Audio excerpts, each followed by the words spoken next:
Hello, and on this rather sunny day here in Mossley, I've come to test drive this Rover 213S.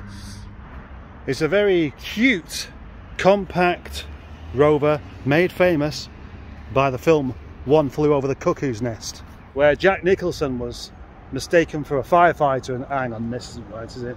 That's a different thing altogether. That's not even One Flew Over the Cuckoo's Nest. That's it, the keeping up appearances car. The little blue Rover, meticulously maintained by Mr. Richard Bucket. Apparently that's quite an offensive sitcom these days. Anyway, as you may expect, this car has been nicknamed Hyacinth, which is a little bit cheesy, to be absolutely honest, isn't it? As cheesy as a block of cheddar melted onto a block of red Leicester. I like cheese. Codenamed the SD3, the Rover 200, actually the original R8, came out in 1984 until 1989. This car had 70 brake horsepower from its 1.3 litre Honda engine. The 1.6 had a bit more, but not massively more. Anyway, it appeared to be running out of time. When Triumph in the very, very early 80s stopped making the Dolomite, it kind of got replaced by the Acclaim, which was made by Honda. And then they replaced that with the Honda Ballade and the Rover 200. So it's a bit confusing, but at the time, all British manufacturers were almost the same thing. And the Honda Ballade was Richard Wilson's car in One Foot in the Grave. It's definitely a very compact car. It's quite short and narrow, and that upright C-pillar there means that it's kind of showing you that they tried to make a small car big.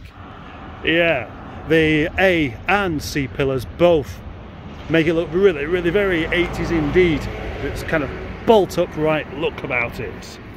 Around the front here, we start to see something a bit Rover-esque. Well, I mean, there's a badge just there, but it also looks a bit Montego, and surprisingly a bit like a Nissan Bluebird, but smaller. Rear light clusters are all very 80s again, with this long, almost wraparound look of the lights.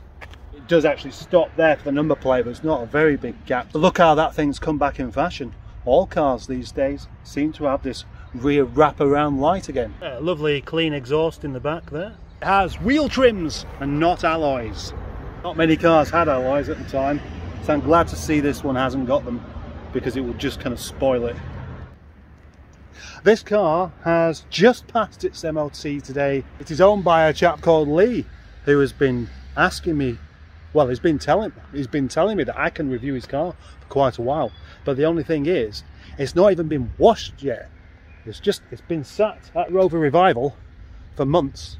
It's covered in dust, so I don't want to get too close to it. Underneath the bonnet we have a 1.3 single cam 12 valve Honda engine. It produces about 175 brake horsepower. That bit's not really true, of course, but it does sound like a sewing machine. I really like this great big fat lip it has on the front there. That's the thing about style. It is up to the individual whether they like something or not. Nobody can tell you otherwise. Inside this car is pure Honda. You can tell it is the daddy of the R8. It's not been cleaned in here, and I don't really need to be told because I can tell, but it doesn't really matter. The style of the door cards is so close to the Rover R8. All this detail across here and the way the pull handle works, and it's almost the same. Then we have the lovely dash there with the swooping line right the way to the other side there, and of course the magnificent T-shelf.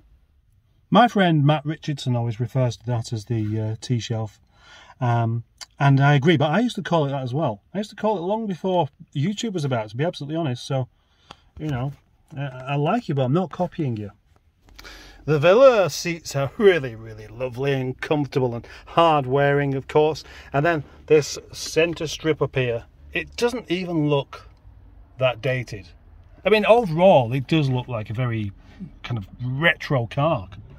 It is proper retro, but it doesn't seem really dated like I'd expect it to be. I mean, going back as far as this car was, you know, considering how long ago these cars were actually made, you know, I'm quite impressed. It has a glove box, but it really isn't very big. I think the styling of the dash there was more designed to give passengers some knee room. And speaking of which, what about rear passengers? Lovely weighted door handles. I said this before on the Rover R8 that they have a nice kind of spring to them, whereas when they were replaced with the 200 and then of course the 25, all that kind of quality feel it disappeared. Well, for someone of my height, which is a little bit tall but not making fun out of normal people, it is a bit of a squeeze, if I'm honest. The headroom is, well, my head's kind of touching the top there, and if it wasn't for this steep angle of the C-pillar there, I don't think I could get my head in it. Legroom, really not very much at all.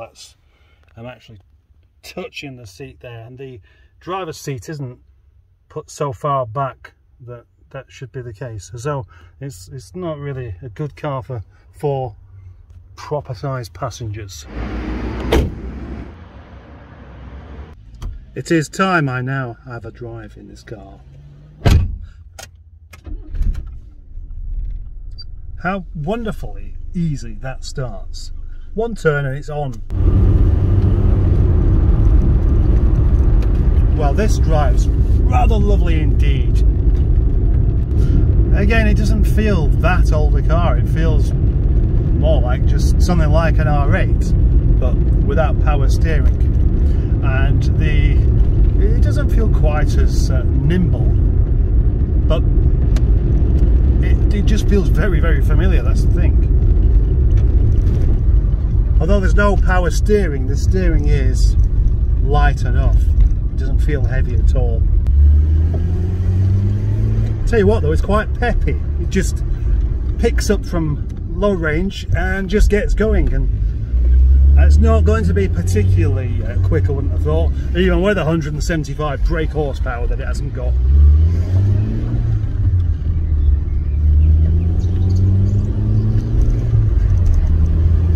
That's fabulous, it really is, it's lovely. I would happily drive this around for the rest of the day. Here, there's a pavement over there, mate. I don't know what I'm doing at Tesco, that's completely unnecessary.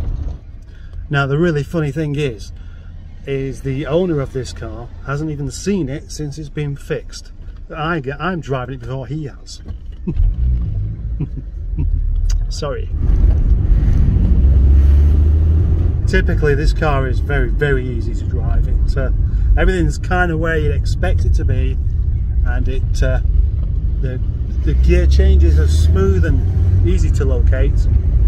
You can see why so many well, older people liked these cars back in the day, because they're very easy just to get along with. Got myself lost in a housing estate. Keeps on happening, that does.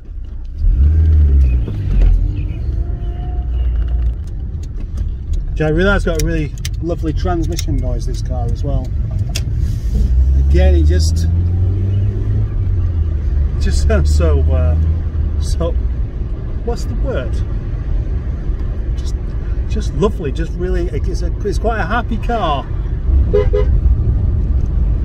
I've got to say, out of all of the cars I've done a review on so far, this is my favourite.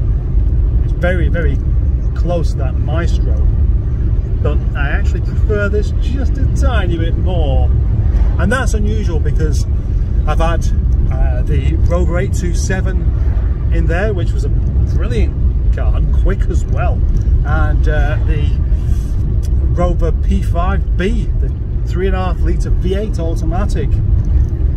But this is not precious, it's just like a normal car, but a really good normal car from the 80s that was kind of overlooked by many people and just bought by old people that you a thing or two.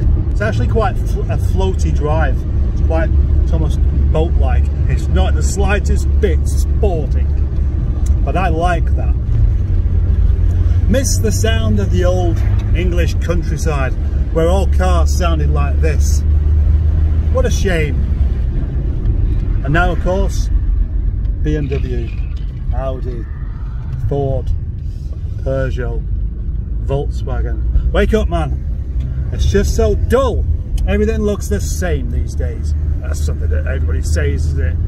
But it's slightly true.